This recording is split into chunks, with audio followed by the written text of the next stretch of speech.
Doctor Sreevarma ஆயுள் தரும் ஆயுர்வேதா அறுவை சிகிச்சையில்லா குணம் ஆயுள் கால நிவாரணம். Yesterday courier private limited domestic international cargo உங்கள் இல்லம் தேடி வந்து கொரியர் புக்கிங் டெலிவரி செய்து தரப்படும். இதுதான் அவங்களோட திட்டம். இதுதான் உங்களுக்கெல்லாம் செய்ய மாட்டாங்க. எலெக்ஷன் எப்படி ஜெயிக்கலாம், தேர்தல் எப்படி மேற்கொள்ளலாம், இவங்ககிட்ட தான் அப்டேட் வச்சிருக்கிறாங்கல்ல. ஸ்டாலின் அவர்களுக்கு வந்து ஜாதிவாரி கணக்கு நடத்தணும்னு அவசியமே இல்லை. அவங்க வச்சிருக்காங்க பட்டியல். எந்தெந்த வீட்டில் தமிழ்நாட்டில் உள்ள கிட்டத்தட்ட 2 கோடி 10 லட்சம் குடும்பங்கள்ல எந்தெந்த குடும்பத்தில் எத்தனை பேர் என்ன ஜாதியில் இருக்கிறான், அவங்க கல்யாணம் ஆயிடுச்சா ஆகலையா, கிளீனா டேட்டா வச்சிருக்கலாம். எதுக்கு வச்சிருக்கிறான்? தேர்தலுக்கு வச்சிருக்கிறான். இந்த டேட்டா கொடுத்தாலும் அவங்களுக்கு இடஒதுக்கீடு கொடுக்கலாம், வேலை கொடுக்கலாம், கணக்கெடுப்பு இல்லைன்னா இவங்க வச்சிருக்கிறாங்க. எலெக்ஷன்ல மட்டும் அதுக்காக வச்சிருக்கிறாங்க. ஆனா சமூக நீதி, வேலைக்கு, தொழிலுக்கு, படிப்புக்குன்னா நாங்களாம் அதெல்லாம் எடுக்க மாட்டேன். நீங்களாம் படிச்சு விவரம் ஆயிடுவீங்க, நீங்களாம் படிச்சு முன்னுக்கு வந்துடுவீங்க. நீங்க அடிமையா இருக்கணும், மதுவுக்கு அடிமையா இருக்கணும், கஞ்சாவுக்கு அடிமையா இருக்கணும், அதுதான் எங்களுடைய லட்சியம் என்று முதலமைச்சர் ஸ்டாலின் அவருடைய விருப்பம், திமுகவுடைய விருப்பம். அதெல்லாம் சிந்தியுங்கள். சிந்தித்து நல்ல ஒரு முடிவு வருங்க தேர்தலில். நான் ஒன்னே ஒண்ணுதான் கேட்கிறேன். வருகின்ற தேர்தலில் யார் வர வேண்டும் என்பதை விட யார் வரக்கூடாது என்று முடிவெடுங்கள். இவங்க வரணும், அதை விட இவங்க வரக்கூடாது என்று முடிவெடுங்கள். இவங்க வரக்கூடாது. யார் வரக்கூடாது? திமுக வரக்கூடாது. திமுக வரக்கூடாது. நாசப்படுத்திட்டாங்க, நாட்டை நாசப்படுத்திட்டாங்க, குட்டிச்சவராக்கிட்டாங்க, கொள்ளடிச்சிட்டாங்க. இவங்க மீண்டும் வந்தால் அவ்வளவுதான், முடிஞ்சு போச்சு. அறுத்துட்டாங்க, வேரோடு அறுத்துட்டாங்க, தமிழ்நாட்டை அறுத்துட்டாங்க.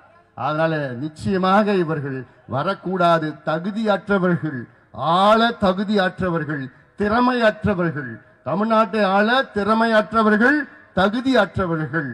இவர்கள் ஆண்டது போதும், மக்கள் மாண்டது போதும். அதெல்லாம் சிந்தியுங்கள்.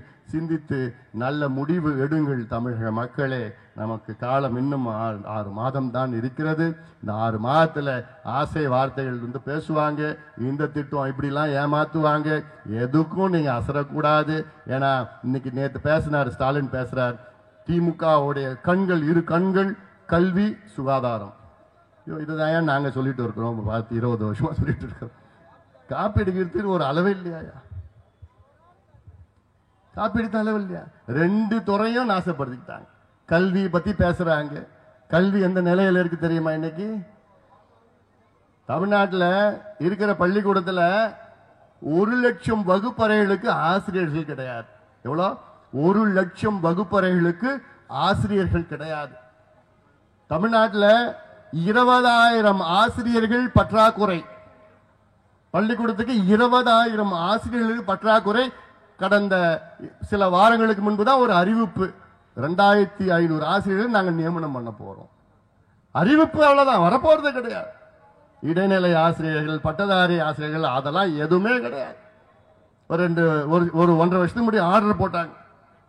போட்டுட்டு அது இன்னும் அது நிறைவேற்றல, அந்த ஆர்டர் நிறைவேற்றல. அது 3000 பேருக்கு.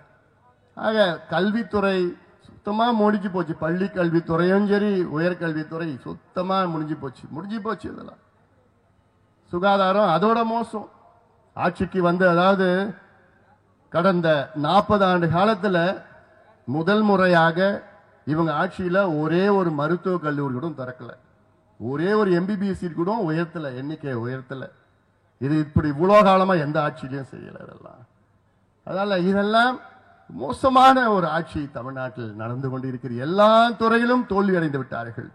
எல்லா துறைகளிலும் திமுக தோல்வி அடைந்து விட்டது.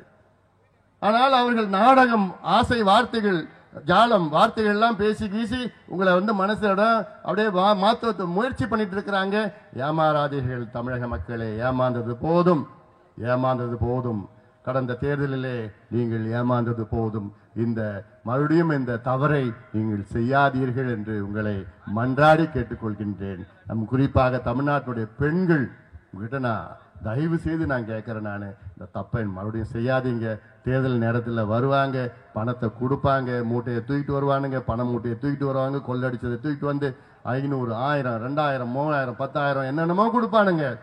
அதனால அப்படி கொடுத்தாலும் நீங்க மனசை நீங்க அப்படியே திடமா வச்சுக்குங்க. ஏன்னா இவர்கள் துரோகிகள், தமிழ்நாட்டினுடைய துரோகிகள், கொள்ளக்காரர்கள்.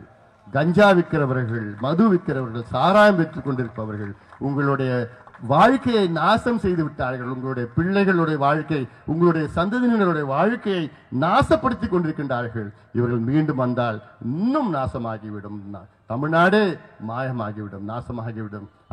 அதற்காக நீங்கள் நல்ல முடிவெடுங்கள் தமிழக மக்களே. மீண்டும் நான் சொல்கின்றேன், இது முக்கியமான மண். இந்த வேலூர் மண் முக்கியமான மண். இந்திய விடுதலைக்காக முதல் குரல் கொடுத்த மண்.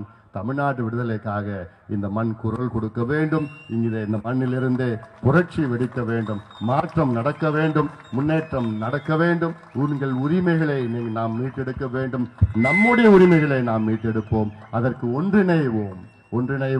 நாம் எல்லோரும் ஒன்றிணைந்து நாம் உரிமைகளை மீட்டெடுப்போம். நன்றி. டாக்டர் ஸ்ரீவர்மா ஆயுள் தரும் ஆயுர்வேதா அறுவை சிகிச்சை இல்லா குணம், ஆயுள் கால நிவாரணம். Yesterday courier private limited, domestic international cargo உங்கள் இல்லம் தேடி வந்து கொரியர் புக்கிங் டெலிவரி செய்து தரப்படும். என்றும் உங்களுடன் மை இந்தியா. முக்கிய செய்திகளை உடனுக்குடன் தெரிந்து கொள்ள சப்ஸ்கிரைப் பண்ணுங்க, பெல் பட்டனை பிரஸ் பண்ணுங்க. என்றும் உங்களுடன் மை இந்தியா.